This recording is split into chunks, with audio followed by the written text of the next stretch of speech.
860 M33, the Pentarchy of Blood. A dark and bloody episode of the Imperium's history, now largely lost to myth and purged from record, which plunged the Segmentum Pacificus into anarchy. The Pentarchy of Blood was conveyed by the High Lords of Terra to enact their judgment.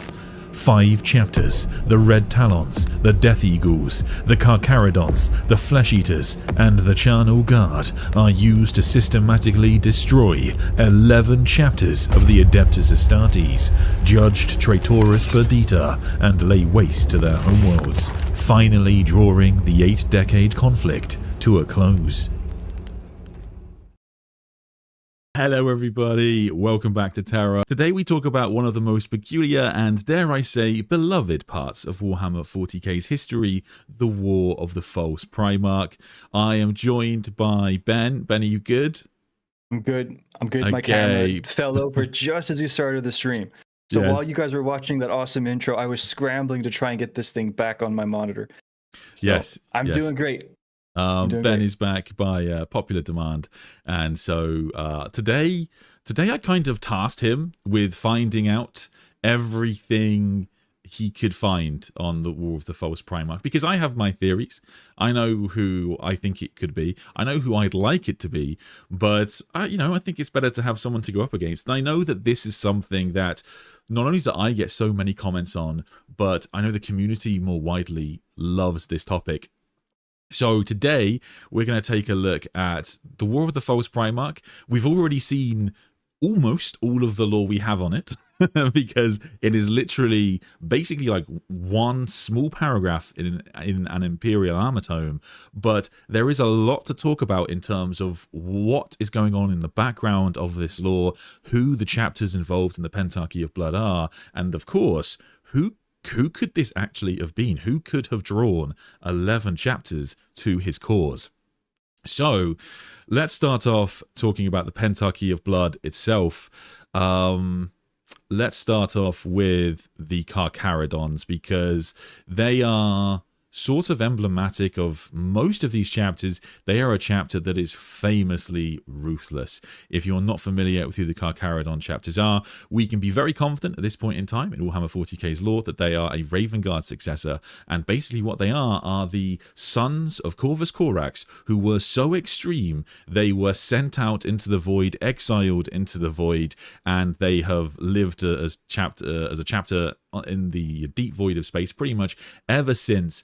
And due to their the difficulties in living in such heinous conditions, they have to conduct their red tides to gain new recruits and new serfs. They have to conduct their grey tides in order to gain new materials, and they really have no qualms with just ravaging and brutalizing other Imperial forces throughout the sectors. So they are a famously brutal chapter, and the fact that they were brought into this is a really, really interesting place to start.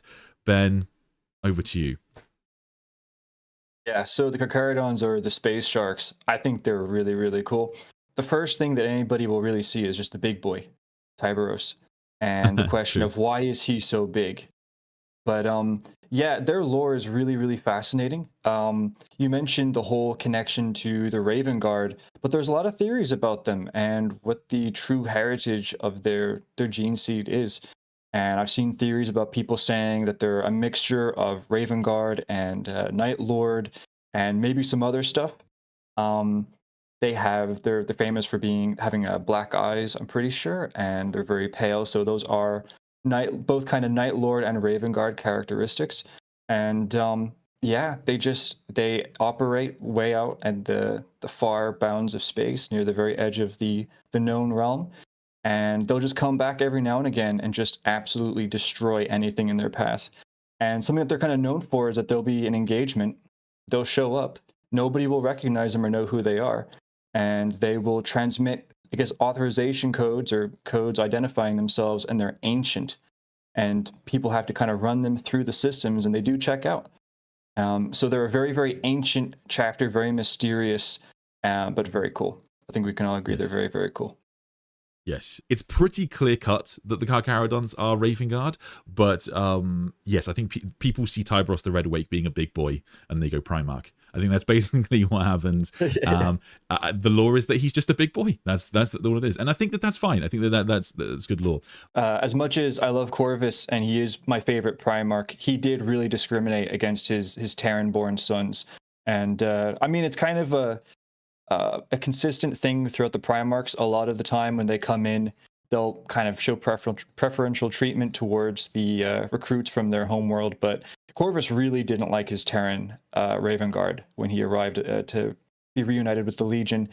And yeah, I think it's a mixture of what you said, where he is a liberator, and the way that the Raven Guard operated before they met him, it might not have been as bad as, say, the Blood Angels before Sanguinius, but it was certainly really against his ideals. And so that was one reason why he didn't like them. But then at the same time, they really had a strong connection with Horus. And so I think he was fairly suspicious about that. But anyway, the reason why I mention that is because one theory is that the Space Sharks might actually be descended from Terran-born Raven Guard that he exiled. Yes. And so that makes a lot of sense. Okay. There is a little bit of wiggle room for chimeric gene seed in a sense, because in the first Night Lords book there is a demon prince who basically implies that the Night Lords and Raven Guard are brothers. Now that's fine in terms of Great Crusade technology for cousins to be referred to as brothers, but at the same time, there is going to be an issue of the Carcharodons getting access to new gene seed stocks, and so the idea that they mix in the odd bit of traitorous gene seed or gene seeds from other chapters is not that out there. So I think there's probably the bit of odd chimeric nonsense in there, and chimeric gene seed is a popular theory even in the books, because they, of course, they don't know who their Raven Guard successors, so they're theorizing it themselves, and they're just waiting for the Void Father to return and save them, which we know to be Corvus Corax. Yep. They refer to him as the Forgotten One, which is really interesting. Yes, sorry, yeah, the Void Father is the Emperor. Let's move on then to number 2. It's the Flesh Eaters chapter. As the name suggests, they're a very serene chapter. They value stillness and calm. I'm just kidding, of course. They are the Blood Angels. They are the Flesh Terrors, but even worse. They're actually a chapter that hails all the way from Rogue Trader. But again, we're seeing a bit of a pattern. We're seeing a chapter that is incredibly violent, and the fact that the High Lords of Terra chose them for the Pentarchy of Blood is very noteworthy. Their gene seed quality is it's not the best, and there are some pretty severe flaws with it. When you look at the Blood Angels and their successors, Sanguinius really did a lot for them in terms of their identity and ingraining that nobility inside of them. But you really can't remove fully the savage nature that lies inside of that Legion, and I guess the chapters that followed. And the exact same thing is true for the Flesh Eaters. They are a chapter that is mentioned, I should say, in Devastation of Baal, which is quite noteworthy because, of course, all of the Blood Angel successors are called to the Baal to defend, or at least not almost all of them are called, and they are one of the ones called upon by Dante to come and defend Baal, but they are an incredibly diminished chapter by that point, and they were largely wiped out by the time we get to Rebute Gilliman restoring the Blood Angels and the Sons of Sanguinius. And so they are now sort of a renewed chapter, but they still have this sort of inherent gene seed instability that I imagine is still going to crop up again in the future. Up next, let's talk about the Charnel Guard. They are a Blood Angel successor who are an interesting chapter because they descend from the third founding, where they were created by Dominion Zephon. And Dominion Zephon is a really interesting character in the Heresy in Great Crusade because he is a character that suffers tremendous damage during the latter stages of the Great Crusade, where he has all of his body parts basically replaced by bionics. He actually has a model that you can buy and play with. The reason that's very important is because that means that later on, during the Siege of Terra, when all of the Blood Angels fall to the Black Rage, Zephon actually stays true, and he actually actually defends the Terrans from his rampaging brothers. So a really interesting character, and something that is gives the Charnel Guard, I think, a lot of interest. Fascinatingly, this chapter don't seem to have much lore around them at all in terms of artwork and that kind of thing. So we were kind of scouring the internet to see if we could find anything for them moving forward. Ben, sorry, over to you. I've thrown myself now. So in terms of the Charnel Guard, some things I did learn about them that I thought was pretty cool is so I do believe, and you can correct me if I'm wrong, and by the way, just as a heads up, unfortunately I don't know everything yet, so I might get things wrong or I might forget things, so just a heads up there. But what I think I remember is that they are a fleet-based chapter, and they are known for basically just staying in stasis until they get to work. And when I read that, it immediately reminded me of like vampires, where they'll just kind of lock themselves in their coffins until they decide to actually do something. So just imagine these fleets that are going around with tons of Charnel Guard Space Marines in stasis. And apparently as well, their ships actually have some really powerful and potentially ancient weapons inside their storehouses as well. So I think that this chapter's been around for a while, and they have some really interesting tendencies. Another thing I want to point out as well, and I think this is probably the most relevant piece of information regarding the Pentarchy and the War of the False Primarch, is they are also part of something called the Triarchy. And the Triarchy is formed of them and two other Blood Angel chapters. So you have the, I think they're called like the Numinous, the Angels Numinous, and the Red Seraphs. I think that's what they are called. And it's basically just like a pact. And apparently they don't really necessarily agree with each other or get along well, but they have this pact and they will fight with each other. But on top of that, the Charnel Guard were apparently involved with a different purge, not the War of the False Primarch, but a different purge called the, okay, I'm gonna have to try and remember and pronounce this correctly, the Malagantine Purge. I think I said that right. And it was them and a couple other chapters, and they had to wipe out other chapters as well. And I'm not going to try and remember and guess what the names of those chapters were. But the reason why I'm saying this is because I've seen some people say that the Pentarchy of Blood is like the only team of Space Marines that is, or of chapters that is used to purge other chapters, but this doesn't seem to be the case. It seems like, depending on the situation, they'll make a team of chapters for the situation. So the Pentarchy of Blood was one time this happened, and then the group that the Charnel Guard were with for this Malagantine Purge was another time that happened. So I just wanted to point that out. I thought that was really interesting. So this is a chapter that has been used multiple times to destroy other chapters. Yes, good thing to mention, and I think it's particularly relevant because when it comes to the Charnel Guard, they weren't really acknowledged by the Blood Angels for a long time, and so in Devastation of Baal, when Dante calls upon them, that was an interesting kind of confirmation for the fan base, and the fact that they are involved multiple times in this kind of like High Lords of Terror hit squad time situation, it does sort of explain why the Blood Angels didn't like them for so long.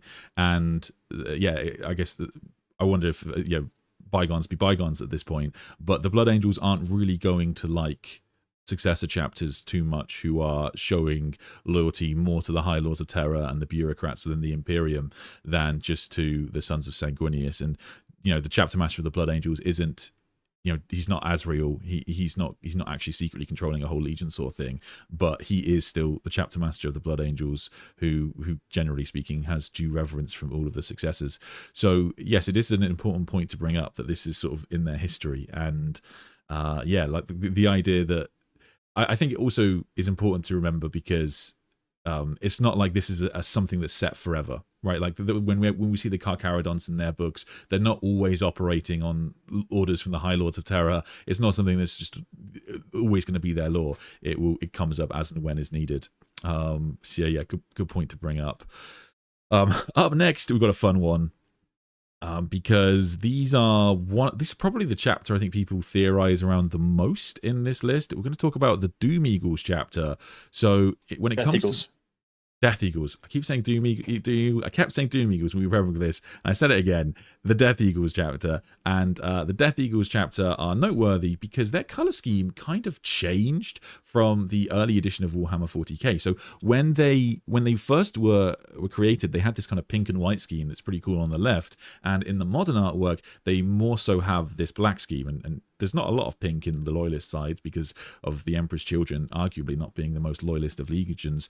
And so a lot of fans still prefer to paint in the old scheme, but it also has led to a lot of theorizing that perhaps we've got kind of almost a Black Shield vibe going on here. Perhaps something's going on here, and maybe these guys aren't actually the Raven Guard successors as they pertain to be. Perhaps they're actually successors of maybe the Emperor's Children, and therefore, they had to repaint their armor to disguise that fact.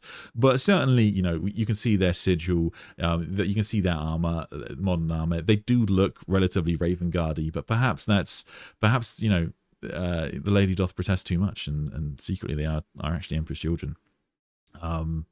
Yes, Ben. Yeah, I remember when I first looked into the Death Eagles, it just said, "Oh yeah, these guys are Raven Guard," and I thought that's cool. I like that we have some Raven Guard representation in the Pentarchy of Blood. And then pretty much there's that, and then everything else is people saying or speculating "Oh, are they actually Emperor's Children?" And I guess to kind of get a bit real world with it, something that I have seen people say is that GW, and you can correct me, you probably will know, both chat and Ed, apparently GW will never actually confirm if a chapter is from a traitor legion. And so because of that, apparently we're never going to actually know, but there are implications in the lore. Apparently there was a company, I think that's what it was called, a company in the Emperor's Children called the Death Eagles, and people have taken that to be an implication about the current day version. I personally would really like it to be the case that they were. I remember I read the book Fulgrim, and I really, really liked the Emperor's Children before they became what they are now. And so I love the idea of there being a loyalist chapter. My question though, and again, chat and Ed, you guys can both educate me. If there's a chapter and they are descended from a traitor legion, are they still using that gene seed? So in the case of if they're Emperor's Children, are they going to have boys going around with white hair? Or if they're officially Raven Guard, are they using Raven Guard gene seed? That's my question. Because even if they were from the Emperor's Children, would that even still be relevant today in terms of what they are? Yeah, so the answer is yes. We should say as well, actually, that there is lore in the Great Crusade. So in the Emperor's Children Legion, the 34th Millennial, they are referred to as the Death Eagles. So that is probably as close to concrete evidence as you get. But in terms of in terms of your question, so the answer is yes, as far as we know. So interestingly, this comes up quite recently in Modern 40K because of Belisarius Cawl did have to rebuild all of these chapters, and so of course that has shed a lot of doubt and intrigue into whether certain successor chapters who people believed were traitors are still traitors. Because if Belisarius Cawl didn't know, how did he reinforce them with traitor gene seed? In addition to that, Rabute Gilliman did say to Belisarius Cawl, don't build any traitor gene seed chapters, and Belisarius Cawl said, sure, wink, wink. And he probably almost certainly did. And so it's likely pretty relevant with the Primaris range. Generally speaking, the answer would be yes, because they have to go back to Terra to get pure gene seed. They have to get it from the High Lords of Terra to get restocked. And so if the High Lords of Terra are aware of it, that will be for a reason. And the reason the High Lords of Terra and the Terrans are all right with this is because they're always playing their incredibly manipulative, over-the-top games. So we can be pretty confident that they're still around. But I will also just talk quickly about your point earlier about how will we ever know? Because I guess this is what's really interesting about 40k today. There are so many things like this where people say you'll never know, you'll never find out. And the truth is, like, that's not really the case anymore. Like, the idea that we'll never find out who the Blood Ravens are from, or who the Death Eagles are from, or the Minotaurs, right, is one of those things that comes from the time when people say 40k is a setting and not a story. And it's just not that case anymore.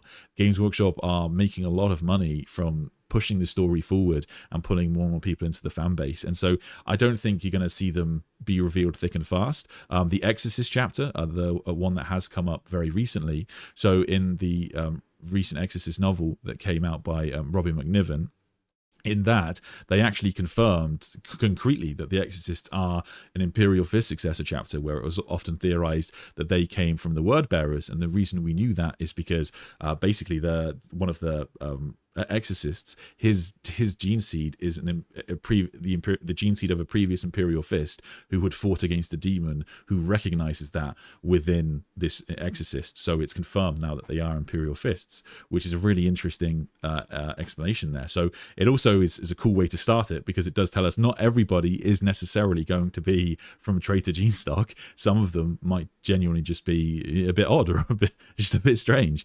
And so it's a really interesting time. And I think that, for example, the Blood Ravens are going to get new lore when it comes to the upcoming Dawn of War game. And the identity of who they are is a really interesting part of the chapter. And so I wouldn't rule it out that we'll find out where they're from. And as more and more mysteries from the Horus Heresy have been revealed, and the Great Crusade and the Primarchs, I really don't think it's out of the question. The Carcharodons, I think, are probably the example of a chapter where they're going to basically have to reveal who the Carcharodons are, because in the Carcharodon novels, you mentioned earlier the Forgotten One, it is said that when the Forgotten One returns, he will basically restore the Carcharodons back properly to the Imperium. And so when Corvus Corax returns, he's either going to do this or not. And like, for them not to do it would be confirmation that it's not Corvus Corax anyway. So like, yeah, they're going to have to do it. So I think that for a lot of them, they will definitely reveal who they are. But it's a really interesting point, because I think a lot of 40k fans still understandably have that mentality, because it persisted for like 30 years of like, you're never going to find out, you're never going to see squats, you're never going to see the Dark Angels fight the Fallen properly, you're never going to see, Gilliman return. But now it's a different era, which is pretty cool. So yes, fascinating times. And then the final chapter we've got to look at from the list is probably the least interesting of the lot, in my opinion. We've got the Red Talons, an Iron Hand successor, which is pretty cool, because we just don't see a lot of Iron Hand successors in Warhammer 40k. But still, yeah, I mean, a rather reckless and vengeful Iron Hand successor chapter that have broken away quite a bit from their first founding chapter, which again seems pretty in line with the sort of chapters we're dealing with today. Yeah, I don't know if there's too much really on these guys, Ben. I do have a story to tell about them that I thought was really, really cool. Cool. So something that is really notable about this chapter, actually, I'd say two things. The first thing is that this chapter is, three things. So the first thing is that out of the 5 chapters that I looked at, I mean, there's only 5, but you know what I mean? They were the only ones that I saw anyway had an actual homeworld. The others were either fleet-based or it was stated to be unknown. Maybe that's incorrect, but I mean, just from what I saw, that's really interesting. The second thing was so apparently out of the 5, or at least it's notable for them anyway, is that the Red Talons are known for really liking going after other chapters. They really like going after other chapters. And this actually is traced back to their founder and back to the heresy. And that's the first thing, which was their founder, which is really a notable character. So his name, and again, if I butcher it or I forget it, I'm sorry. His name is Autek Moore, or it was Autek Moore. And apparently, and you can correct me if I'm wrong, he was a member of the Iron Hands Legion before Ferrus Manus arrived.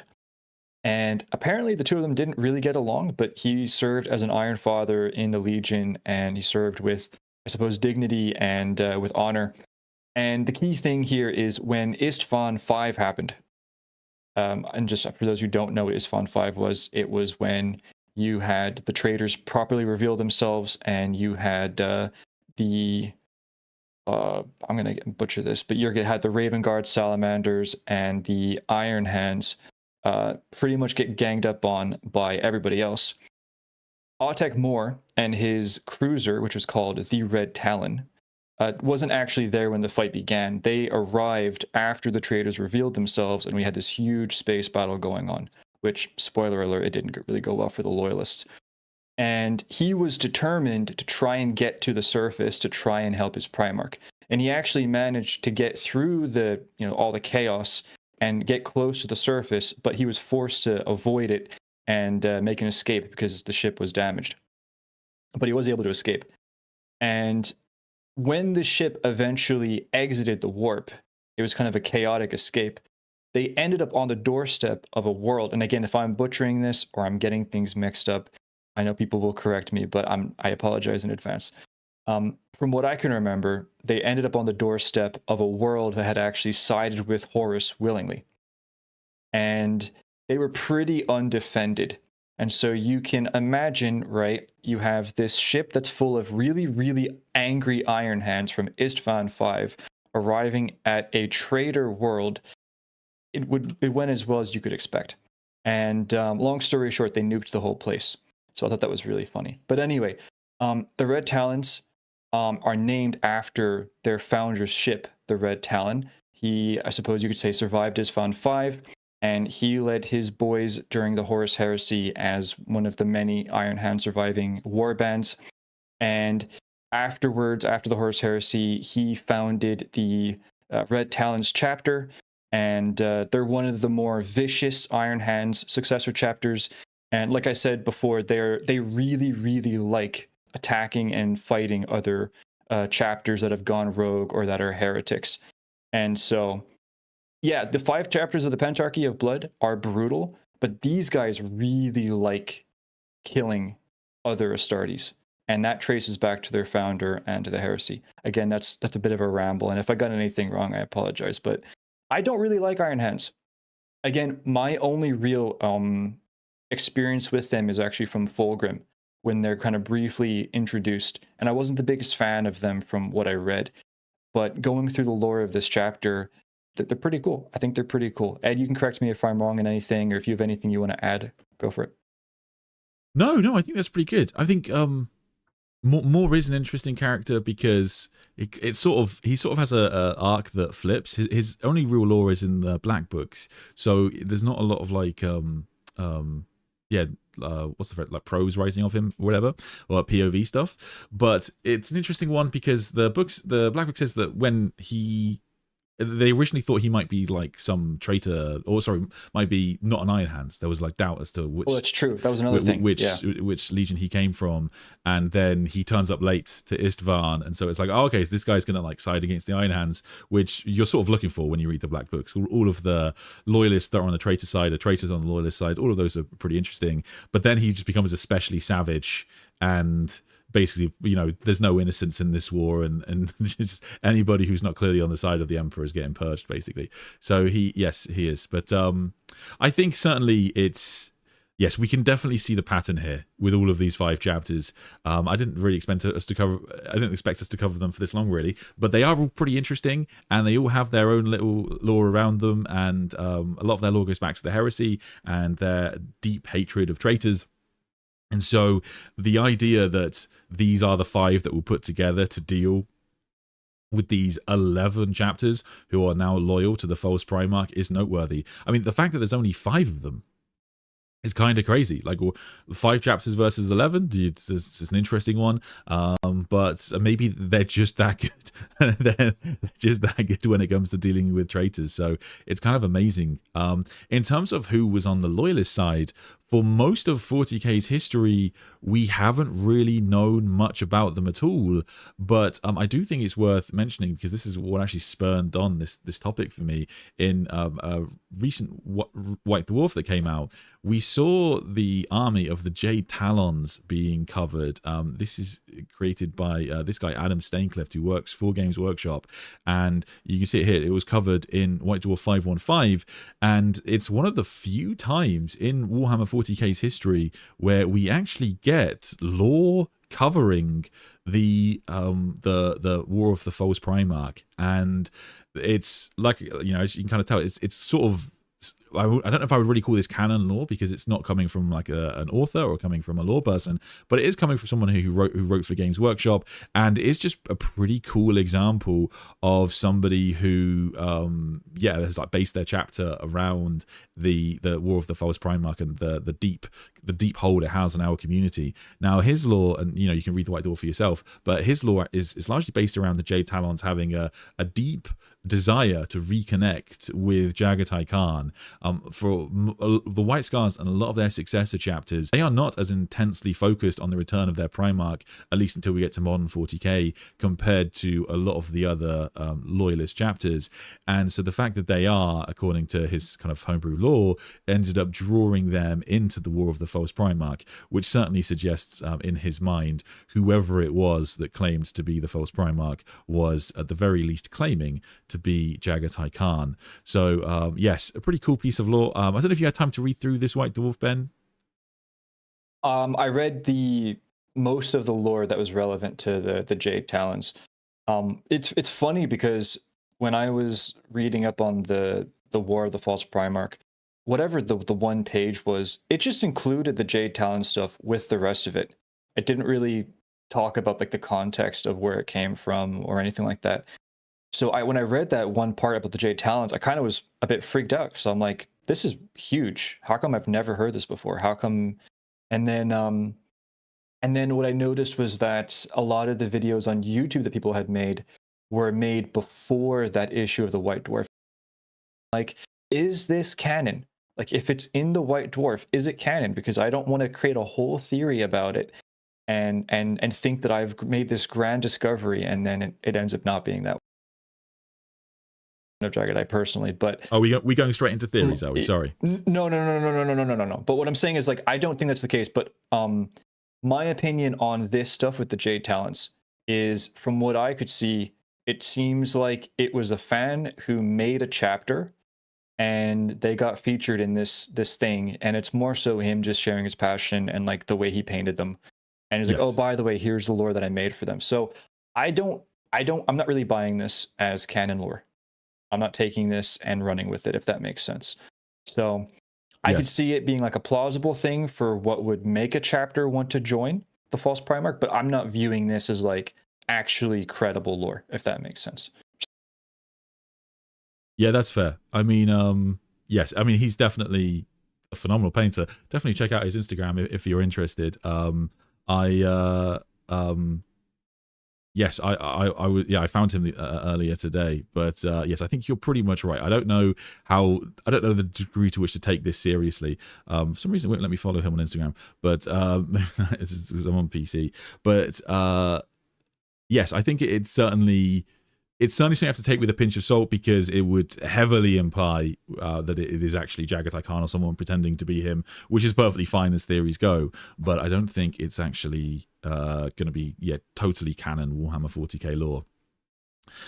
Anyway, let us get to the meat of this. Let's get to who was the False Primarch. Where did they come from? Where did they go? Where did they come from, Cotton Eye Joe? So there's a bunch of options as to who the False Primarch could actually have been, and we need to go through all of them. So the most obvious one and the most boring one that we can start with is, of course, that it was just a very large, a very arrogant, a very bloodthirsty chapter master of a Space Marine chapter, or at the very least a very, very large Space Marine. So this is actually not too out there. I mean, probably the best example is Tyberos the Red Wake himself. He is so large that fans have often theorized that maybe he is actually a Primarch. As discussed earlier, seems quite unlikely given the fact that he is, we can be pretty confident he's from a Raven Guard successor. But the concept of very large space marines that defy all belief is not very new whatsoever. We also have characters like Abaddon from the Horus Heresy, who are so large that they're thought to maybe be the son of Horus Lupercal. That's actually a theory that comes up in the Black Legion series. And we also see, often throughout Warhammer 40K, characters who fall to chaos and swell in size, or characters like Archeo from the Blood Angels trilogy, where they end up, in this case, once again, demonic mischief caused by an Inquisitor, causing them to kind of develop new and profound abilities that drawing people to their cause and ultimately start seeing them in the light of the Primarch. So this idea that a Space Marine, a Chapter Master, a Chaos traitorous Space Marine could have become so large they were able to position themselves, at least convincingly, to 11 chapters, it's certainly possible. Kind of can't not mention that it's as an option. I guess what I want to go into is I want to ask you, Ed. You've mentioned a few options, but what do you think this thing was? So mine, well, we're jumping down the list a little bit here for me, but my personal favorite theory is that it's a Thunder Warrior. Specifically, I think it is perhaps Babu Dakal or Arik Tyrannis, as you might know him from. If you've ever watched my Thunder Warriors video, then you'll be aware of that. But I actually quite like the idea that it is Gota. Gota is the other Thunder Warrior who's in the book. So if you haven't read The Outcast Dead, it's an interesting book because it sort of takes place, there's a lot of timeline problems with that book because it takes place sort of in the core early part of the Heresy on Terra, and so some things don't quite make sense as the timelines as we thought they would work. And I think that is honestly just the consequence of Graham McNeil writing the book at the time when the Heresy was finding its feet and mistakes were just made. But it could be explained away with warp shenanigans, so they're not too bad. Anyway, so in that book we find out that there are at least two Thunder Warriors who persist upon Terra, and they've basically formed a big crime empire. And the leader is called Arik Tyrannis, who's going by the name Babu Takal, and he has got this big empire, and he's been working for a long time on coming up with a solution to save himself and in theory other Thunder Warriors, because the Thunder Warriors, as we all know and love, end up often falling to rage, madness. Their biology just fails over time because they weren't properly engineered by the Emperor of Mankind. Now, Arik Tyrannis was, from what he says, incredibly close to the Emperor and had learned a lot of his genecraft from the Master of Mankind, which meant that he was able to extend his lifespan far beyond where it should have been. And that's great, but eventually he wants to come up with a permanent solution because they're still going to kind of go mad at some point in the future. And at the end of the book, he's basically successful in that endeavor by getting a progenoid gland of a Space Marine and using that somehow to allow himself to survive longer. But he is not the only Thunder Warrior in the book. As I mentioned, he has an enforcer known as Gota, and Gota's definitely a lot less interesting of the two. But whilst I have high hopes for Arik Tyrannis, I quite like the idea that although they only get the one progenoid gland, I like the idea that Arik Tyrannis is able to extend the life of Gota also, and then at some point they break apart. They're no longer friends, and Gota ends up thousands of years later trying to be the false Primarch. I think something like that could be more fun, and it would be it could be very interesting. I think he would have been around during the Great Crusade. He would have seen all the Pict feats. He would have known a lot about how to present himself as a Primarch. He's not really the Primarch type in the book, I will say, but I just kind of like this character, and I think it would be a fitting end for him. It could well be Arik Tyrannis himself. Arik Tyrannis has a name known as the Lightning Bearer because he is the Space Marine who raised the banner of the Emperor in the aftermath of Mount Ararat, which is the final and great battle of the Thunder Warriors, where they were arguably betrayed immediately afterwards. So I kind of like the Thunder Warrior narrative. I think that sounds like a lot of fun, but I do also have a soft spot, I will just mention, for the Alfarius theory, because you can't not mention him. You know, we got to mention Alfarius. At the end of the day, Alfarius, if he was alive, there's, as I mentioned before on the stream, there's not a lot you can come up with which would be a satisfying use of Alfarius' character over the 10,000 years since the heresy. Like, what's Alfarius possibly been working on that could justify someone of that kind of clandestine and stealthy ability? And the idea that he just sort of started a civil war that spanned a century, he sort of brought down multiple successor chapters, and was accomplishing some sort of like larger clandestine goals. For him, that would be totally doable. I think that would be very in character, and he is able to present himself as other people at times, we know from the heresy. So I think definitely if Alfarius or Omuon are alive and they do survive the scouring, I could that's actually one of the better uses of Alfarius or Omegon, in my opinion. But I always will have a soft spot for the Thunder Warrior theory myself. How about you? Do you have a favorite of the theories? Yeah, I mean, just for the record, like, it is Alfarius, but we're just kind of, we're pretending as if it wasn't Alfarius, right? Because it's always Alfarius. Whatever the question is, it's always Alfarius. So it's interesting that you said the Eric Tyrannus thing, because I have seen people speculate that maybe he is the guy from the Minotaurs chapter. Can't remember now what his name is. Asterion Moloch. Yeah. So that's, I should say, okay. I have that theory as well in my video. Yeah, I think that would make more sense for him or any other Thunder Warrior in my opinion. And then again, I should say a key thing with that is that Asterion Moloch, or the Minotaur's symbol, is Babu Dekal's symbol. It's exactly the same. Really? So that's where it makes sense.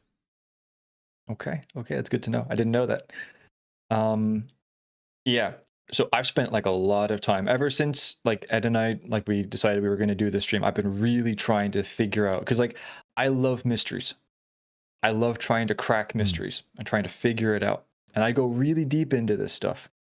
So I've been really, really thinking about it. So I've done my best to not absolutely waffle and ramble, and I have partially succeeded throughout the stream. But now I'm about to go on a rampage and give you my full thought process on this thing. And I've come to a decisive conclusion. Okay. And I can't wait. I cannot wait for you to tell me how wrong I am. It's going to be great. I'm here for it. But so really what it comes down to is there are, I think, two factors here. All we have, for the record, right? All we have is one paragraph of lore. But it's still, that's our Bible. Everything that we should base off of is off of that. So the first thing is that you have 11 chapters following this character. The second, for the record, it's actually 3. Sorry. So the second thing would be that it lasts 80 years at least, between 80 and 90 years, which is a substantial period of time. Maybe it's not like a long time in terms of 40K standards, but like for any conflict, it is substantial. I mean, the Horus Heresy was 7 years, for reference. So yeah, well, there you go. Yeah. So it is a very long time. The third thing then is that it's called the False Primarch, and it's also purged from record. And so this isn't just like, some character who happened to be really charismatic or somebody who led a rebellion. This was a character who claimed to be a Primarch. This is a character who was able to convince people that he was a Primarch. And so what you're looking at is a character who can not only convince millions or billions of people across multiple worlds in this segmentum to fight for 80 years, and they probably would have fought for longer if they weren't defeated, but also 11 different chapters of Space Marines. And here's the thing as well.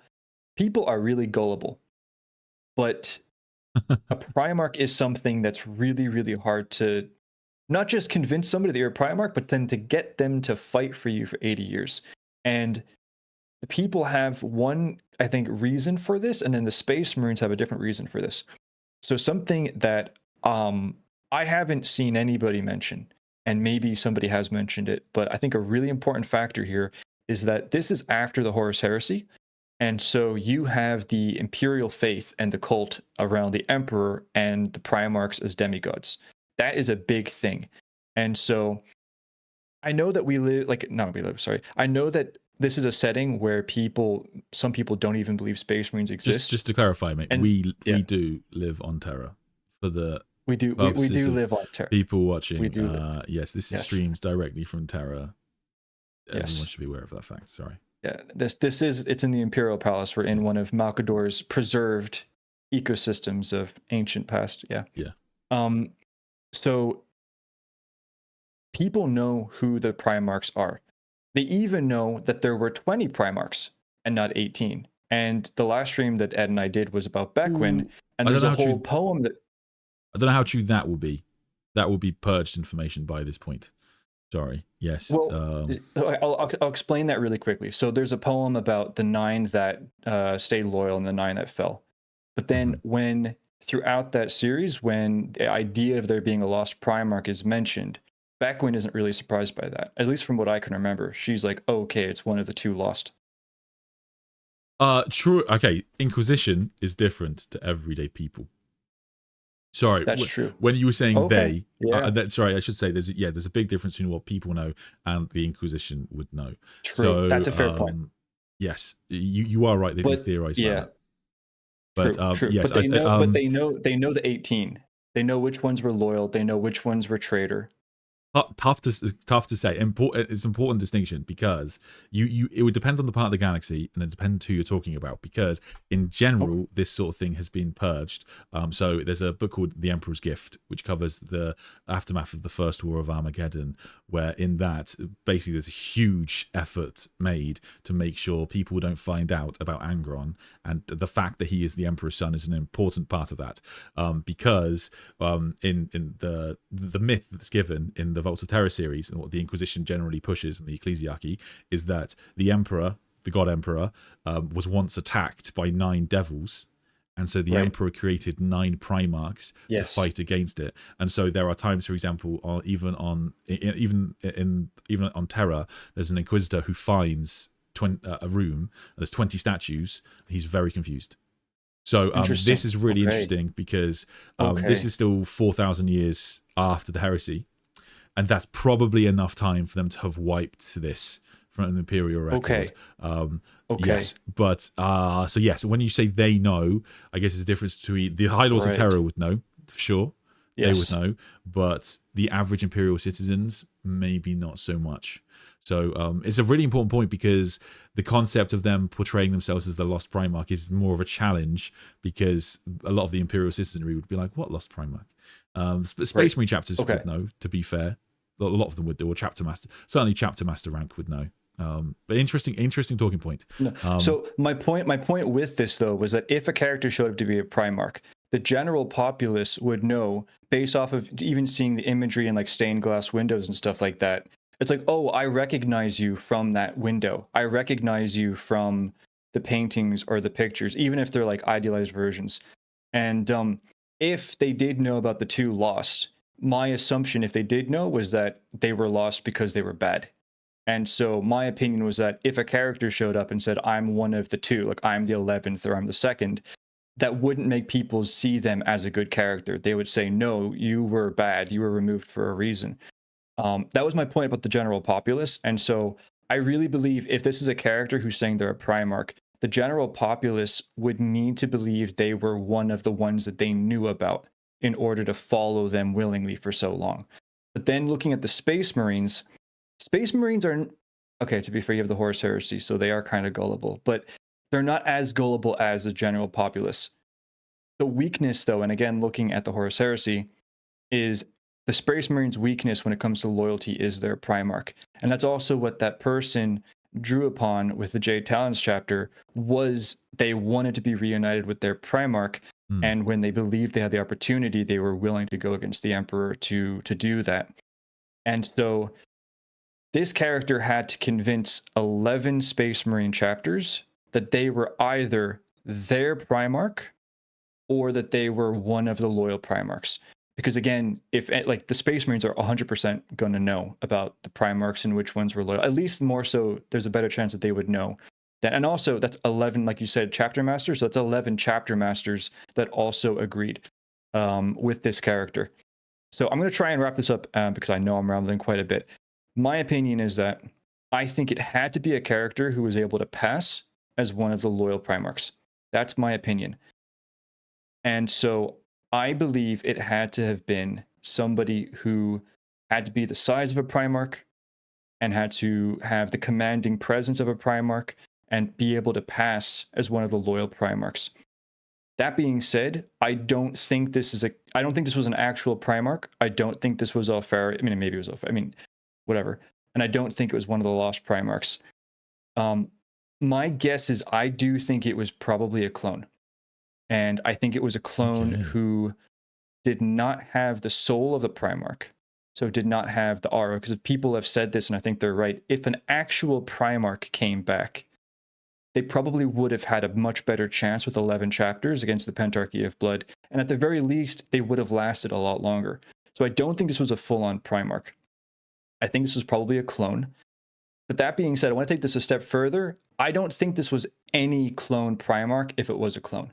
Because you have to ask yourself, why would this Primarch start this war? I don't think this was the case of... I know there's this story of a Dark Age of Technology ship that by accident entered into the setting and then got immediately jumped. I don't think that's what happened here. I don't think either a clone or a Primarch entered, hey guys, I'm back, and then all of a sudden the High Lords sent this army to wipe them out. I think this was a rebellion. I think this character was swaying people to their side because they had a motivation, they had a cause, they were rallying people to that cause, and that cause was inherently anti-Imperium and anti-Emperor. And I don't think every Primarch would really do that. I can't see Corvus going and getting a whole segmentum to lead a war against the rest of the Imperium. That's not how Corvus operates. I don't see, personally, I don't see Jagatai Khan operating like that either. I do see somebody like the Lion being stubborn and just bum rushing into a war like that. I can see somebody like Sanguinius doing that. He was asleep. I can see somebody like Rogel Dorn doing that. And that's another thing as well. It is possible that if it was a clone of Sanguinius, maybe they said, I am Sanguinius returned from the dead. And that would also explain why they purged it, because a heretical Sanguinius would be really damning for the Imperial cult. But I've boiled it down. I think it was personally, if it was a clone, I think it was either a clone of the Lion, because with the Lion's personality, the Lion is known to be very commanding.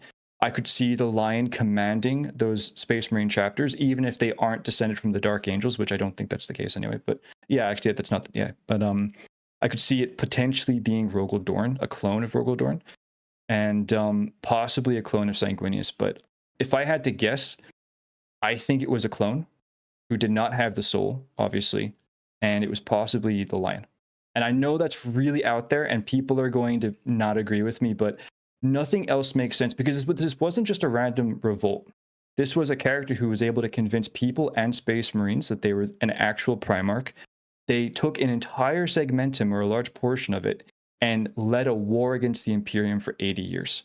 So you need to factor that into it. What's the personality behind this character? And I think it had to be a character who could pass as a Primarch, and it had to therefore also have the personality of a Primarch who would act that way.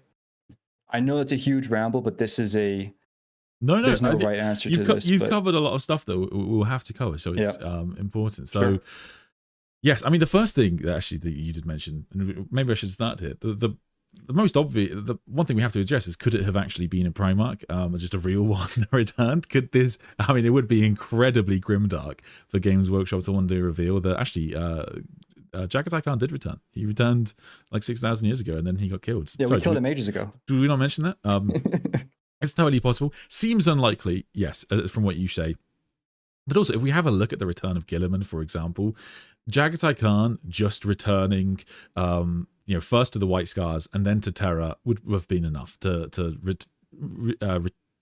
gain control of the Imperium, because the Custodians would have recognized Khan immediately as he entered the Soul System, and they would have no doubt been able to, make sure that the High Lords of Terror wouldn't have been too much of a problem there.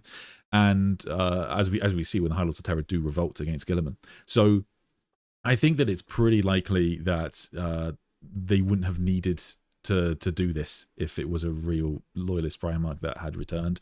The clone option, yeah, it's a big one. I mean, it's a popular theory, so don't knock yourself. I think that Fabius Bile's clones are always going to come up in any Primarch theory discussion because they are a very popular piece of Warhammer 40k lore. They come up in multiple series, the Fabius Bile series, the Black Legion series, the Horus Heresy itself. So it's a big deal, and there's a precedent for it. Yeah, at the very least, that's really the thing, and he knows how to do it.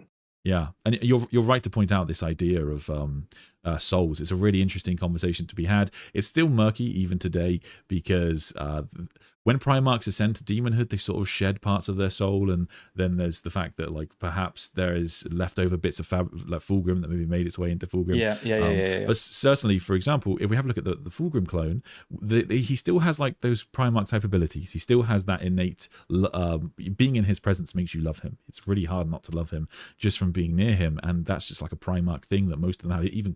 Even like Conrad Kurz has that as a terrible wretch that he is. But it's a really it's the clone theory is totally plausible in a way because it comes up so much in the novels. I sort of lean away from it because I kind of feel like it's been done, or at least it's been done, and it will inevitably happen again someday. So I've nothing really against it as a theory as it goes, and it totally is plausible, especially if you think about the characters like Alpha Primus, for example, who's also like sort of an approximation for a Primarch, and realistically you could have pretended he was one of the lost or forgotten Primarchs. That kind of thing totally works, and so yeah, it's not just Fabius Bile. There's other creators and gene masters in the galaxy, or even Drukhari, who maybe could have pulled off something equally amazing. So I think that is an important thing to remember, and yes, I think that the other thing you mentioned that I think I might disagree with you slightly on, and maybe chat a little bit as well from what I've seen, is the concept of it being a traitor Primarch doing this. So the idea I don't think that was the case.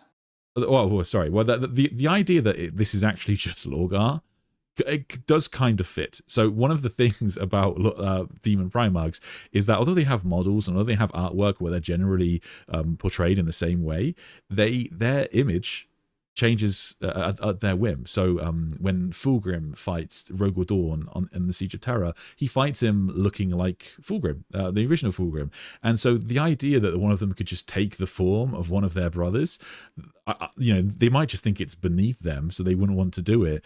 But the idea that they could do it, I would guess it's totally within the realm of possibility. So it's not my theory for what I think happened, but I certainly don't think it's an impossibility. So, I mean, maybe that's how you explain it away.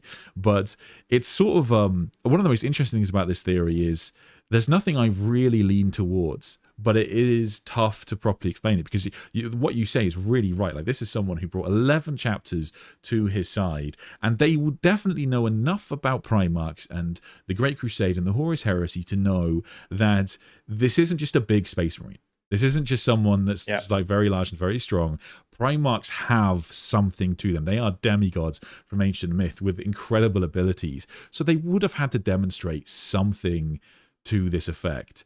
But it's kind of kind of makes you think a lot about what it could have been, and that is why I think it's very understandable that people lean towards something demonic or something cloned, because I mean, you're totally right. Like, I think in terms of swaying the general populace, as we talked about earlier, I think a big Space Marine could probably do that. But to bring Space Marine chapters to his side, that's a big deal. And I hope that people didn't think that I was saying it was a traitor Primarch that was behind it. If that was the interpretation, it was the opposite. I thought chat was saying that it couldn't be Lorgar. Sorry, that's what I was referring to. Sorry. So I was saying, okay. And I was saying that, like, No. I was just trying to say I don't think it is Lorgar, But I think in terms of could it have been Lorgar? I mean, given that we're trying to cover all bases, I think it's probably something to mention. Demon Primarchs can change size. Could Fulgrim or Lorgar reasonably have approximated themselves as Jagatai Khan? I think yes. I can't think of a reason why that couldn't happen. So I can buy that. I think especially compared to the Thunder Warrior theory, I think like the clone theory is a little bit boring. It's a little bit on the nose. Like I'm not really like emotionally attached to this. The way I just look at it is that what makes the most amount of sense, and the only thing it really can be, in my opinion, is somebody who's a Primarch but not a Primarch. Because I think if it's somebody who's not like trying to pass as the identity of one of the actual Primarchs, maybe they get some Space Marines, maybe they get a full chapter, maybe they even get some worlds, but they don't get that many worlds, they don't get that many Space Marine chapters, and they don't get people to fight for them for that long. And you made a great point in saying that the Horus Heresy was like, what, 7 years, I think you said? Yes. Did you say it was 7 years? Yeah. And this was at over 80 years, at least 80 years. So this wasn't just, it took that long to beat the person. They were able to get people to fight for them for that long, which is a really big deal. And so that's just kind of how I look at it, where nothing else makes sense to tick all those different boxes personally. Sorry, 9 years. I tell a lie. Oh, 9 years, but it's still a lot less than 80. And I personally, by the way, I really loved the idea that it was a Sanguinius, because there's actually a bit of a story behind that, in the sense of there's so much kind of hope, and it's seen as like a miracle, and he's seen as like all the Primarchs, the loyal ones, are worshipped, but Sanguinius especially is like the Primarch. He's worshipped as like the martyr, and he's the angel. And so the idea of this angelic figure returning and swaying everybody, including Space Marines, that would make a lot of sense. And it would also explain why it's especially important that this was purged. The thing that really tipped me, though, to not believing this was the case is, out of the 5 of the Pentarchy of Blood chapters, you have, 2 that are Blood Angel descendant? And I think if it was a clone of Sanguinius, or even somebody who could pass as Sanguinius, I can't see the High Lords being willing to take that risk. I don't know. So that's kind of my opinion. I feel like if it's somebody who is really able to, like, for example, let's go with the Jade Talons theory, where it's, say, Jagatai Khan, and he's gotten a bunch of White Scars successor chapters. If you're the High Lords, in his theory, are you going to send? Is it Jagatai Khan? I think it might be someone pretending to be Jagatai Khan. No. Sorry. It's somebody pretending to be Jagatai Khan. Yes. But like, if you were the High Lords and you knew that there was a Primarch who was pretending to be Jagatai Khan, but actually getting away with it, would your instinct be, okay, I'm going to send more White Scars? Probably not. Right. That's kind of how I see it. So you've got 2 Blood Angels successors, you've got a Raven Guard successor, you've got Iron Hands, and wait, is that it? Yeah, 2 Blood Angel, 1 Raven Guard, 1 Iron Hand. Am I forgetting one? I know I'm forgetting one, but you get my point anyway. So that's another factor where the 5 chapters of the Pentarchy of Blood, if it was somebody passing as a Primarch. So you got 2 Raven Guard, 2 Blood Angels, and 1 Iron Hands. Yeah. So if it is somebody passing as a Primarch, I don't think it would be somebody from that list. Cool. All right. Sorry, I was just fixing something over. Yes. Anyway, we have got some comments in chat just to go through. There's a couple more things I think we will mention for the end, but I think a lot of questions around the topic. So Ruthless, thank you for the gift of memberships, incredibly kind. If you got a gift of membership, please do join the Discord, and you can ask us all kind of Warhammer 40K questions, and yes, the link to that should be in the description.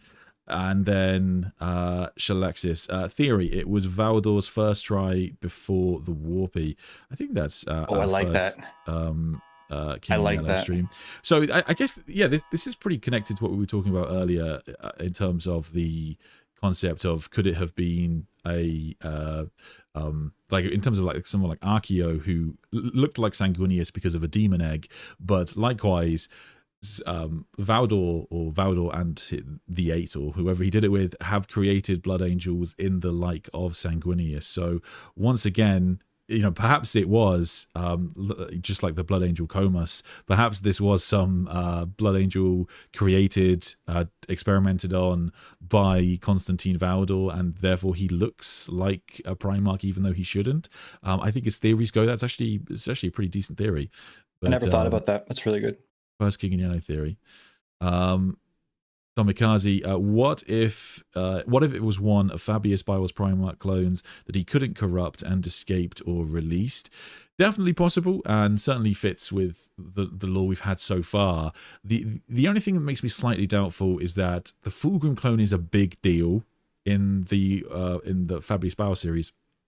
And that, I suspect, timeline-wise, is long after the War of the False Primarch. So I don't think the timeline matches up there, but certainly it could be.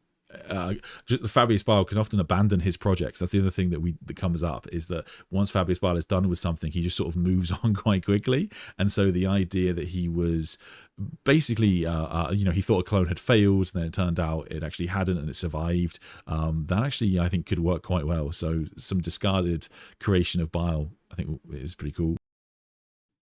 Domikazi, could it have been a reincarnated Vulcan who thought that the Imperial cult was Lorgar's successful corruption of the Imperium? I think certainly if you were going to go down the avenue of it's actually just a loyalist Primarch who has returned, and maybe they were killed, or maybe they weren't killed and escaped. If you wanted to do that, then the idea that they turn against the Imperium because the Imperial cult has gotten way out of hand, it does make sense. Nothing really against that. But I suspect if Vulcan had returned, they would have easily won that war. But I guess we know so little about the conflicts. But Vulcan would be such an asset. He's gonna build them all the best weapons and the best fleet, and he's gonna.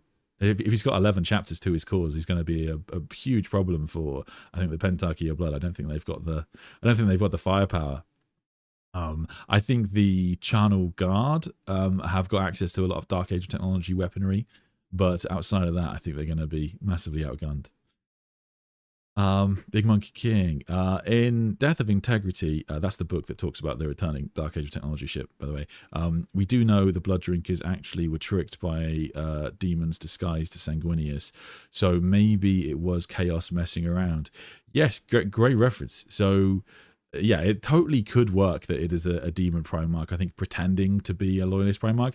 I think people don't like that so much because it is maybe a bit more boring than some of the other options, but it is something we have to consider because, there is precedent for it, and I don't think it's too out of character for the traitors, really. Very Tzeentchian thing to do, like in Space Marine 2, the 1000 Sun sorcerer, he pretends to be the is it astropath, or what's the term? Yes, astropath. Yeah. Yes, yeah. So there's a precedent, I guess, for that kind of shenanigans, but yeah, I don't know. Yeah.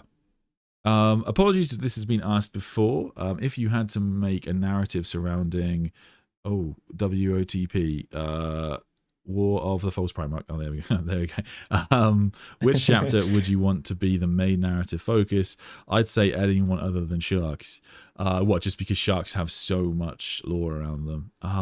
Yeah, it's a really interesting question because like the Flesh Eaters are an interesting one because they are in the Rogue Trader book. Like they have art from like Rogue Trader days. So they're a very old chapter, as the Space Sharks are, but there's so little lore on the Flesh Eaters. It's kind of tough. With Blood Angels to Flesh Terrors to Flesh Eaters, it's kind of tough to do what makes them interesting other than, they're even more Blood Angel-y. They've got even more like noble honor, but they're even more likely to fall to the Red Thirst or Black Rage. So there's not too much to them outside of that. I think they can definitely suffer from that sometimes. What's you call a different hat problem of the Blood Angel successors.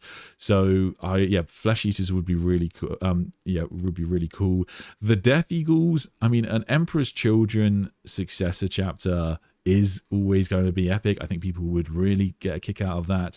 And the fact that their thing isn't so obviously Emperor's Children-y in terms of when it comes to Sons of the Phoenix or a chapter like that, you know, they seem a bit more obviously Emperor's Children's successors, but these guys aren't all about like perfection and swordsmanship and all of the things we typically associate with the Emperor's Children. And the fact that, you know, that they do have an exceptional skill when it comes to like clandestine activities, like the idea that they're sort of like pretending to be Raven Guard, I think is probably a bit more endearing for me and definitely a bit more different.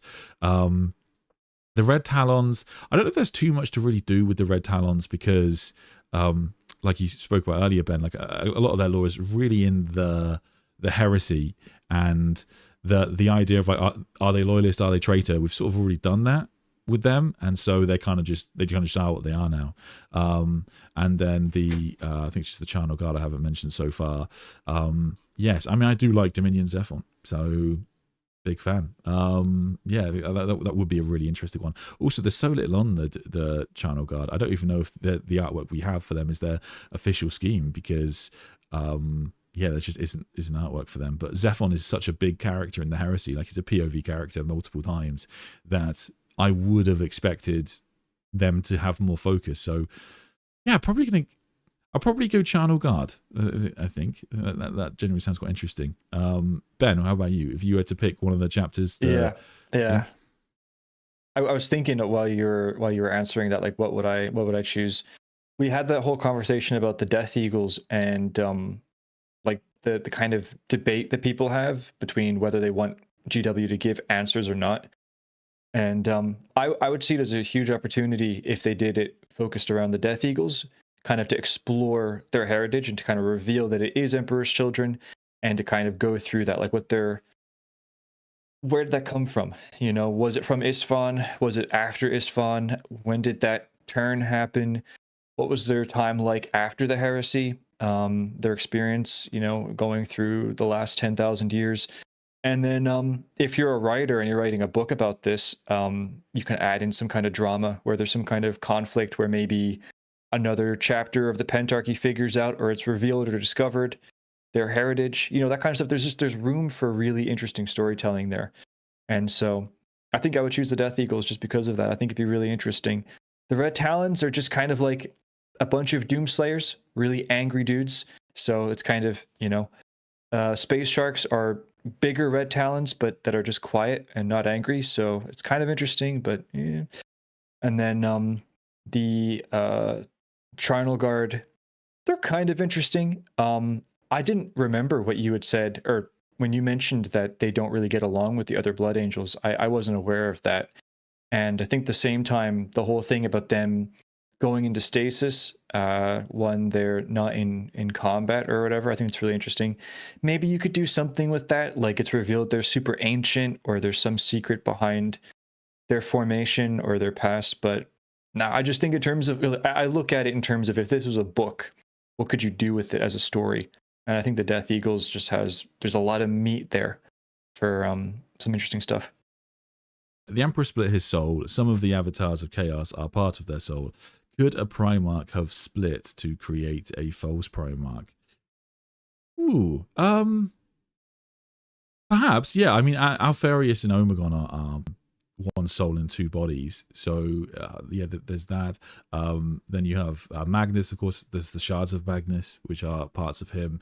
And when Ferrus Manus approaches Sanguinius on the Vengeful Spirit, the ghost of Ferrus Manus, he talks about how all the Primarchs are there to watch Sanguinius' fight versus Horus. And when he says all the Primarchs, he's including the demon Primarchs, but specifically the parts of the demon Primarchs that were like killed, basically, because when they ascend to demonhood, not all of them ascends. Parts of them are like the loyalist parts, I guess, are cut off, and those drift into the warp and die, basically. So I quite like the idea that those parts of a Primarch soul are put into a new body. I don't think that I can't think of why that can happen at all. So I thought that was a pretty cool little passage for Dan Abnett to include. The Red Talons were shunned because the other clans ratioed the Red Talons' original clan. They could bring it back, especially using Stronos or Venerable Furnace as a conduit for it. Interesting. I don't really think that's got the intrigue of Emperor's Children's successors, but I can see where you're coming from, I guess. Anyway, we should probably put a poll in chat before we finish up, because that'd be awesome. Let's find out what everyone's thinking. So I don't know how many options that YouTube will give me. So who is the false Primarch? So let's go with clone. Number 1, that seems pretty obvious. Well, you know what, we'll do it most boring. So the most boring is probably large Space Marine. I'll put like Tyberos, give it some edge. Then we've got Corrupted Space Marine. Then we've got actual Returned Primarch. Then we've got Cloned Primarch. Then, oh, it's only given me 4 options. Damn. Okay, we'll have to narrow this down. Can I just ask something, if you don't mind, real quick? Because I've been thinking a lot. People were bringing up the whole thing about the Winged Blood Angel. Because that's a really interesting. No. Like if it was a Winged Blood Angel who was saying that it was sanguineous, or something like that. But my question for the chat, and I guess you as well, Ed, is because in the books that the named Blood Angel character that has the wings, he was still loyal to the Imperium, right? He wasn't really causing any trouble. It was more so that there was a malicious source behind that gift or that power. But he himself was not a malicious character. He was not evil. He wasn't trying to do anything evil. That's the case, right? He was tricked into, or whatever his name is. Yeah. So basically, an Inquisitor places like a demon egg into his back, and that's what causes the mutation. But it is a danger in terms of it's a danger to the Blood Angels, because they would have been exterminated had it not been dealt with. But the character wasn't trying to do anything bad. Yeah, I guess. Right? I guess he's more tricked. Yeah. So if it was a Winged Blood Angel, it's a Winged Blood Angel who is actively trying to go against the Imperium. So that's another factor. Is that something that would happen? Like, or would this character believe it was a gift from the Emperor, for example? And I guess if you are a Winged Blood Angel, and if it was through the same means, I guess it depends if it's an Archeo or a Coma situation. If it's an Archeo situation, you are going to end up being corrupted. You know, like he's literally got a demon egg in his back, so he is being tainted, as it were. All right, so we're gonna nail these down. Okay, so so the big ones are gonna be okay. Let's do Thunder Warrior, because I think that's fun. I think that's cool. So large Space Marine.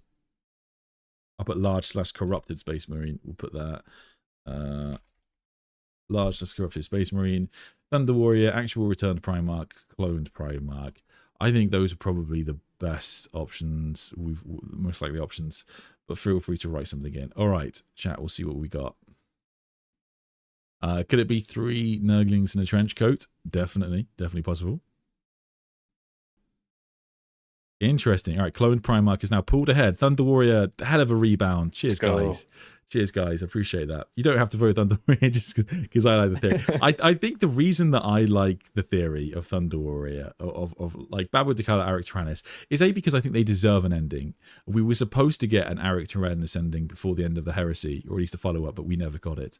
I assume because Graham McNeil had other projects, but he did have time to write it and he just didn't. So maybe he's planning to do something in the Scouring. But although I like the Aric Tyrannus in the Minotaurs theory, I did a whole video on that basically. I would kind of like Gota to get something. Just more Thunder Warriors lore is always going to be interesting, and I think that part of my problem with the other options is not so much that like they couldn't happen or anything like that. It's more just in terms of like, would it be satisfying to me? Like if it was a large or a corrupted Space Marine, that has huge potential because it depends how it's written. we've sort of seen it before. An actual returned Primarch, I think, would be devastatingly disappointing. And then a cloned Primarch, again, it's just like with the in the Horus Heresy it comes up a bunch, in the Legion series it comes up, in the Fabius Bile series it comes up, in the Belisarius Cool series it's kind of coming up with Alpha Primus. So I sort of feel like this, the concept of the cloned Primarch lore, it's not that it's bad, a bad option. I kind of just feel like it's been done. Do you know what I mean? And I don't know whether that's No, I get that. that would be accepted by other people, but it totally work. We haven't talked too much actually about the Lost and Forgotten and the Purged Primarchs, the 2nd and 11th. You mentioned them a little bit. I think that yeah, it's certainly a possibility as to who they are, because of course we have you know, they both just, there's not actually a like a confirmed death written in the books. The Primarchs refer to them as dead, and yeah, they're definitely forgotten and purged from Imperial history. But given that the titles are Forgotten and the Purged, and they're not called like the Dead Primarchs, it's entirely possible that one was absorbed by the warp and spat out later on, or one fled the galaxy and then returns later, or something like that. It's certainly not, I think, beyond the possibility of Warhammer 40K authors to do that one. But again, I kind of feel like, and he's sort of a meta answer, but this lore, you know, we read at the start, is pretty much all of the lore for the False Primarch, and it comes from an Imperial Armor tome, and it's just one paragraph. And this comes from, I think it's number 11, I want to say. It's the book that explains like who the Carcharodons are and other Bad War chapters. And basically this lore exists in the book to give an example of when the Carcharodons in the history of the Imperium were utilized as this incredible brutal force against chapters who had turned against the Imperium. It's just background lore to support it. And so the idea that that would then be used to explain the return of a lost Primarch, I feel like it hits me in the heebie-jeebies. It doesn't work in my opinion. Whereas like Gota, I don't think he's a particularly, like, he's not going to be Eric Tyrannus might be, but Gota I don't think will play a massive role in the future of the Imperium. So kind of just a cool end for him to be tied into later lore. Anyway, all right. Cloned Primarch is still firmly winning. Perfect. And this is the problem with polls. I'm worried. I tilted the votes when I made the case for Primarchs. A bit off topic, but I was wondering the other day if Space Marine Psykers that have extensive mechanical augmentations, such as Iron Hands, if they have less potent psychic powers than others. No, I don't believe there's any reference to that I can think of. It wouldn't surprise me to see something like that, but they, like, psychic hoods are largely mechanical in usage, and they're used to enhance psychic powers. So I would imagine that if it was a problem, it could be counteracted relatively quickly. Like Ravener is probably the example that comes to mind. Ravener suffers horrific, he's an Inquisitor in the Eisenhorn and the Ravener series, and he suffers horrific injuries. His body is largely burned, and he is confined to a chair, but they retrofit the chair with, I think it's Wraithstone tech. You read it more recently than I did, actually, so I don't know if you remember, Ben. I actually don't remember that being a thing for the chair. I thought it was just all him.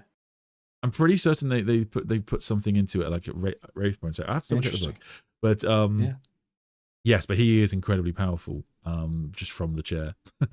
And they call him the chair as well. Yeah. I don't know how progressive this is against Workshop. maybe they'll change that in the Amazon adaptation. We'll see. But yes, I think Papa, you mentioned it. Yeah, what you said is basically correct for most of them. Really, I guess it's like so many of these ideas are great in theory; they're absolutely fine. It would vastly depend on the execution. I think that, like, if it was the cloned Primarch, as chat seems to vote for it, then it could totally work. But if it was just like one of the less interesting of the cloned Primarch stories, I would sort of be disappointed. And we've had some pretty good cloned Primarch stories. And I guess like the thing is about the cloned Primarch is what can you do beyond the Fulgrim clone? You know, I know he's been taken by Trazen now. As far as we know, no signs to return him. In actual fact, I should have done this way earlier, but we've got the Fulgrim clone mentioned. But what are you really going to utilize a cloned Primarch storyline for, other than what we see in the second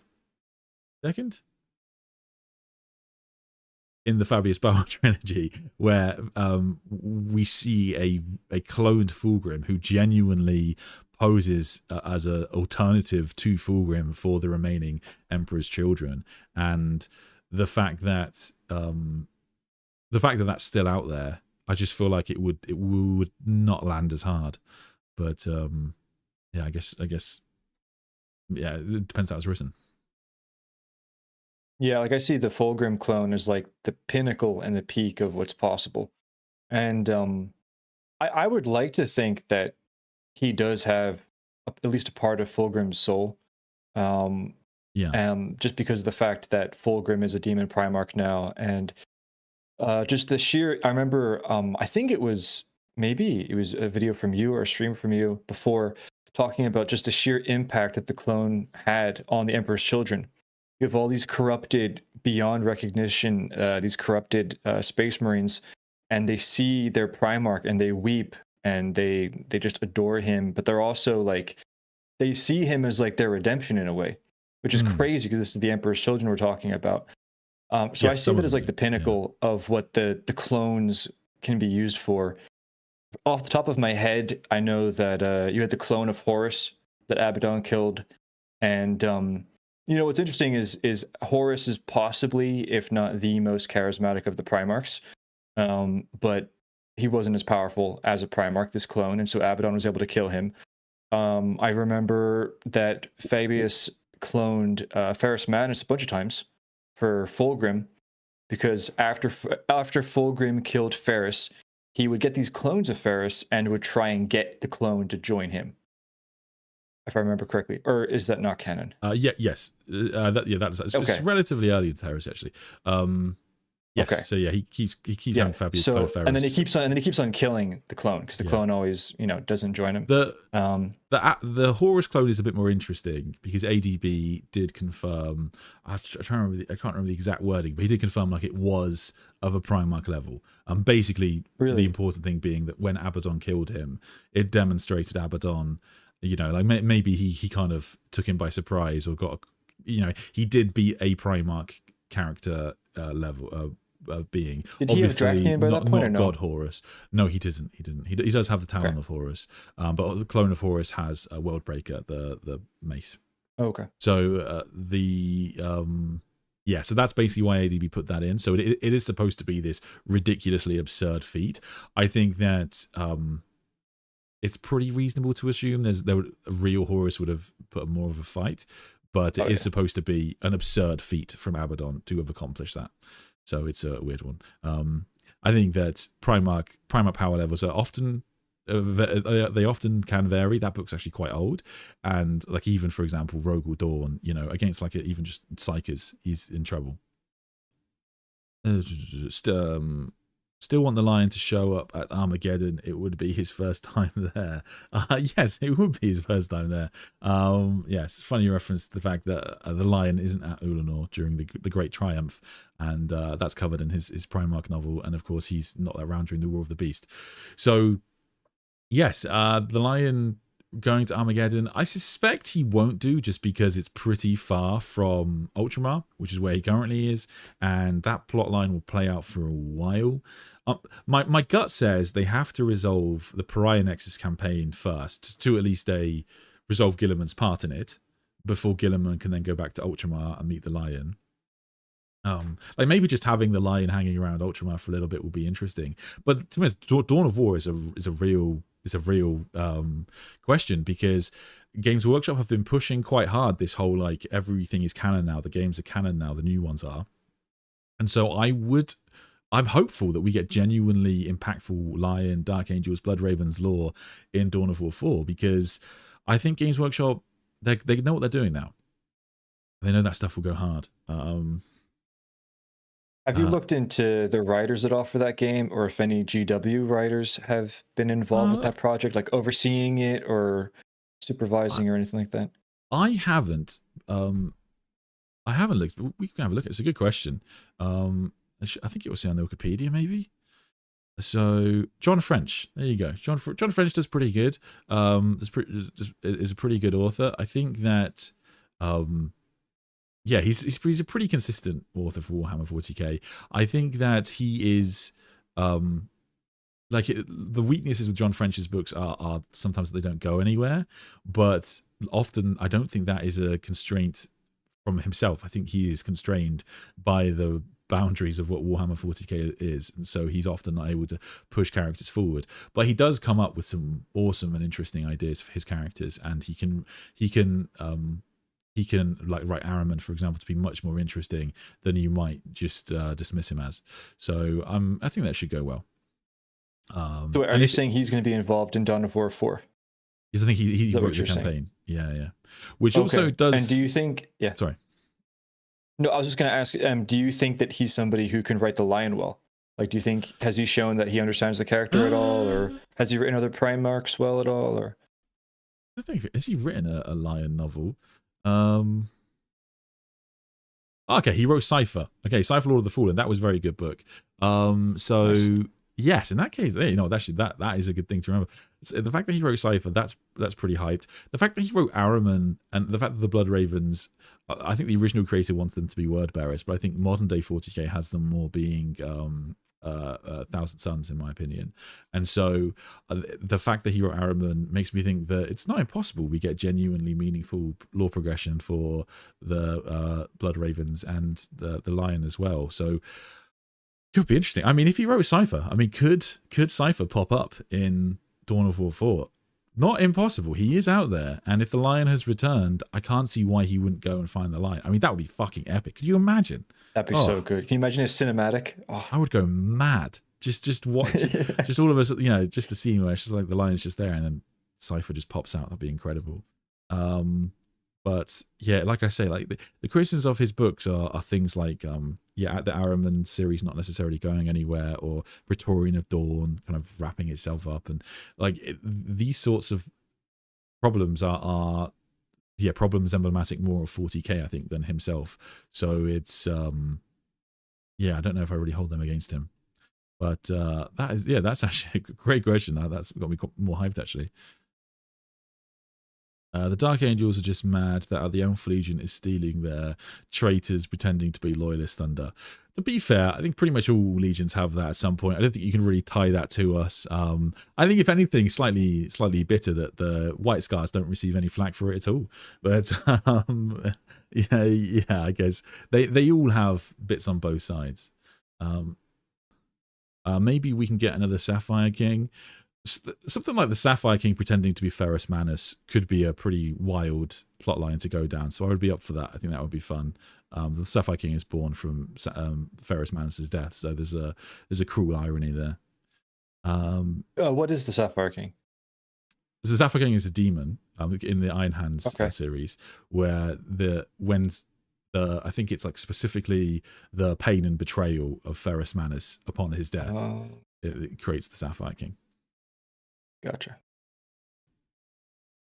I keep hearing that the non-Astartes human stories are the real and good 40k stories. Anybody got any good 40k books that highlight this? It's a good question. I think some of that is an edginess. Like I think we were talking about this in the stream the other day. There is a penchant for hating on Space Marines. People kind of like to hate on Space Marines because they get a lot of attention. There is a lot of anger and hatred, I think, that is justified. Then people just sort of throw everything into it. I think that it's kind of YouTube is the most telling thing, where you have these YouTubers that constantly say that the Space Marines and Primarchs are the worst part of 40k lore. The good lore is the other books. But if you actually look at their videos, they make nothing but Primarch and Space Marine videos. That tells you everything you need to know. Like, they don't actually want to make videos on those other topics, because you can tell that because they don't. There's even like a lot of the non-human factions of 40k is a massive open market for anyone who wants to make a YouTube channel. But the truth is, like, people people like the Space Marines more. They just do. But in terms of, are there any can they be better? Sometimes, for example, people gain a real attachment to the non-Astartes factions in the Horus Heresy, because the concept of just standard Astartes standing up to Space Marines is always going to be really interesting, and there is a genuine, like, amazing vibe with the Imperial Guard in terms of just being like everyday people standing up against like literal horrors from hell and extra dimensional beings. Is just something that you know just genuinely is amazing. I'm quite excited for Dan Abnett's new book in terms of books that cover these sorts of characters. I think that is going to be focused on the RBTs. I think it's a 2-book series, something like that. So yeah, that will be really good.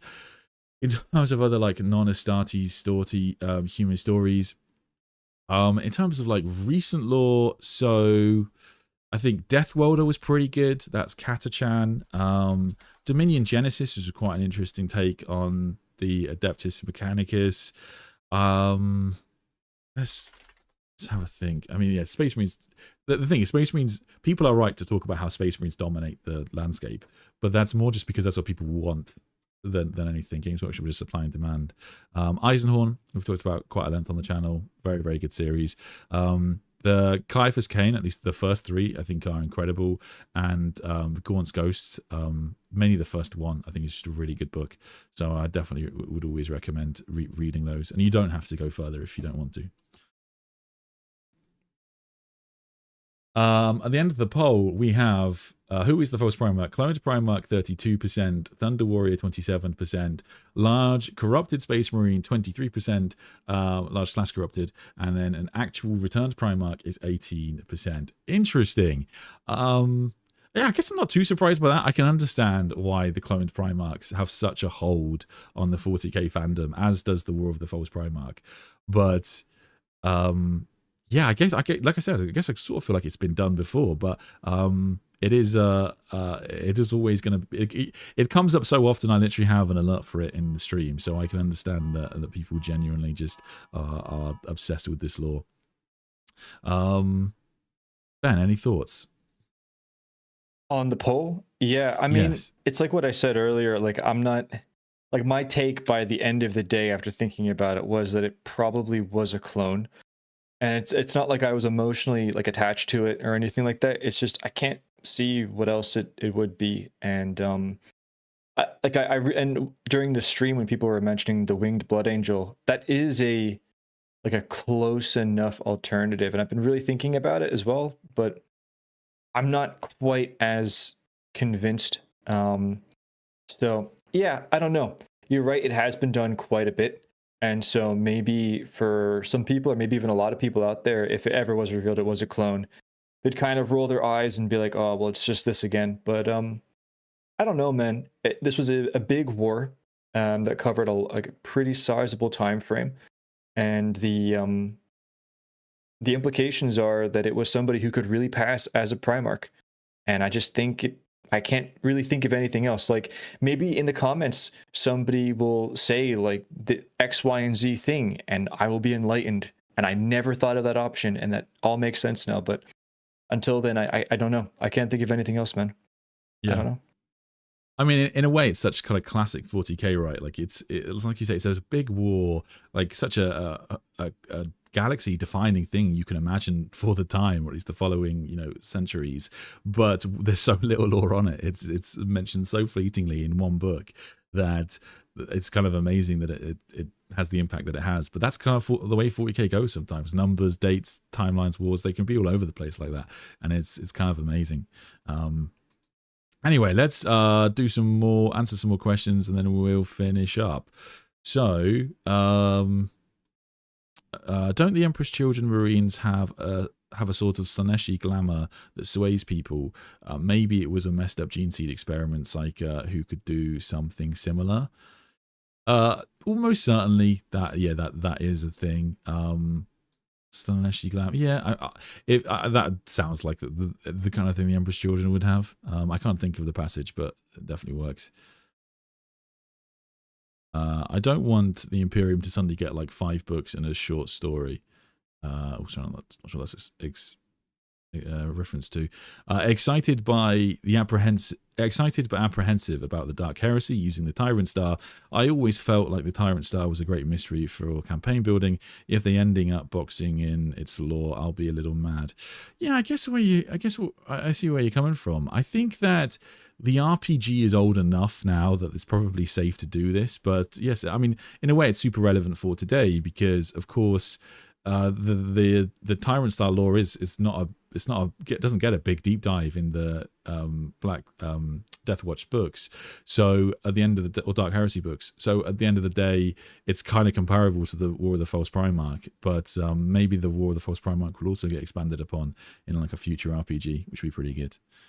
Death Rider was good. I liked Demolisher and Steel Tread. Cool. There's some more non-Space Marine books. That's why Legion is such a great Loki Imperial book. First time we see normal humans fighting in the heresy. So I don't love Legion as a book. I feel like it gets overhyped. I don't really get why people think it's so good. I think it's sort of. Oh, really? I think part of it you can't not view things in. Like when a series fails to deliver, you can't not compare it, and I don't think that the Cabal storyline delivered at all. And I thought it was kind of boring.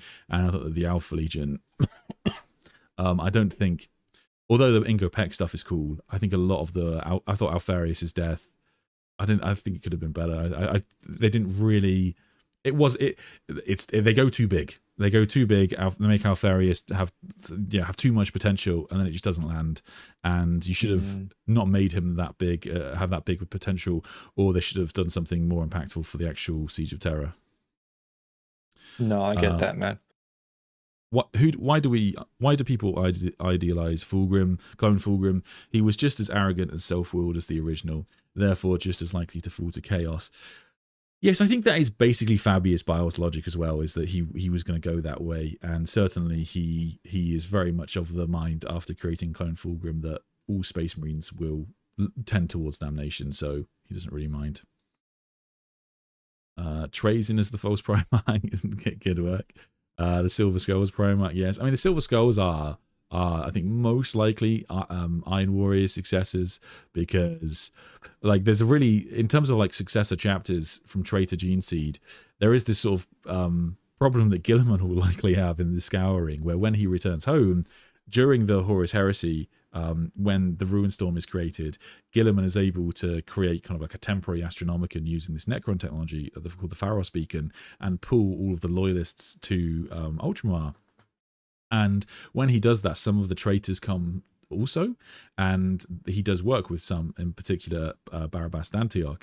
And although Dantioch dies, presumably when Guilliman returns home to Ultramar, he's going to go like, oh yeah, there's all of these loyalist Marines from traitor gene stock, and they're gonna have to do something with those now. So don't know what to do. But yeah, it's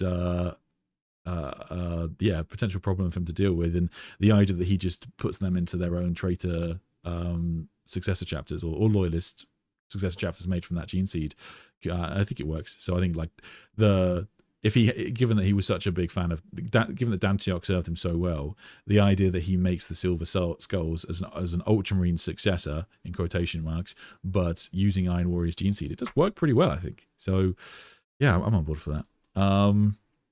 Anyway, I think we're going to call the stream there. Let me just check my notes, make sure there's not anything I missed. No, I think we got everything, but I'll be interested to see what the comments say. Ben, anything you'd like to add? Yeah, there's one thing that I miss, and maybe it doesn't mean anything, but this is something that I picked up on when I read that paragraph for the lore. So the kind of narrative that we have is that there was this false Primarch, and then the High Lords got the 5 chapters to form the Pentarchy of Blood, and then that was the war. But what the paragraph says is that they were convened by the High Lords during the war of the false Primarch. And so I kind of interpret that as this 80+ year long war was already going on when the Pentarchy of Blood was formed. That's kind of how I read that, because it says that it happened during the war. So, because another question that comes up quite a bit is, the whole 5 versus 11 chapter thing. How did they do that?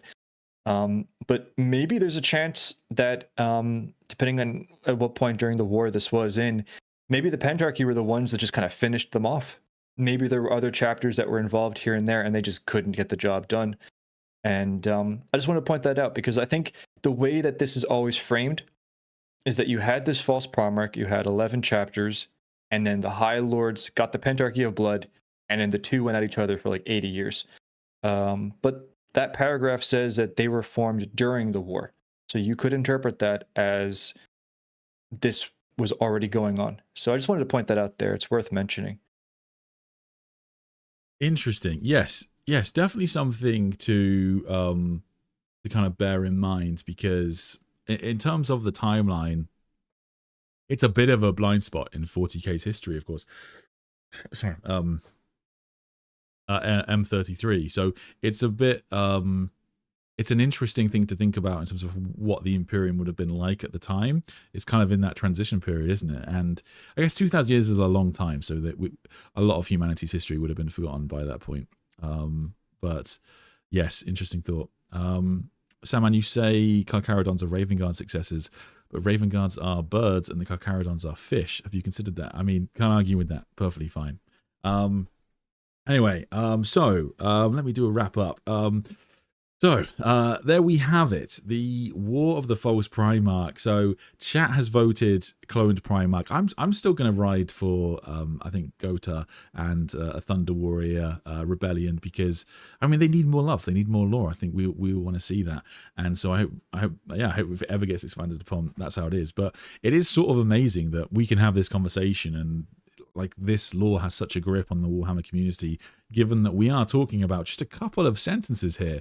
But if we're not allowed to theorize and try and guess about things for the setting that we all know and love, I mean, what are we going to do? I mean, I'd be out of a job for one, so that would be hugely problematic.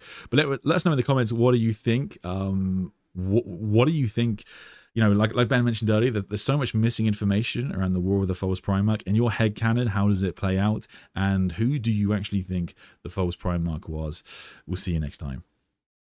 Thanks for watching this stream. If you could help me appease YouTube's machine spirit by liking and subscribing, I would greatly appreciate it. If you couldn't make the stream live but want to ask me a question anyway, consider posting it in our community tab and I'll answer it next time. To support the channel, click the join button below, which will give you access to more content, and you can drop into the members Discord, where all the coolest Terrans hang out, away from the watchful eyes of the Inquisition. Thanks for joining me, and until next time, I wait for you and I forgive you. Good night.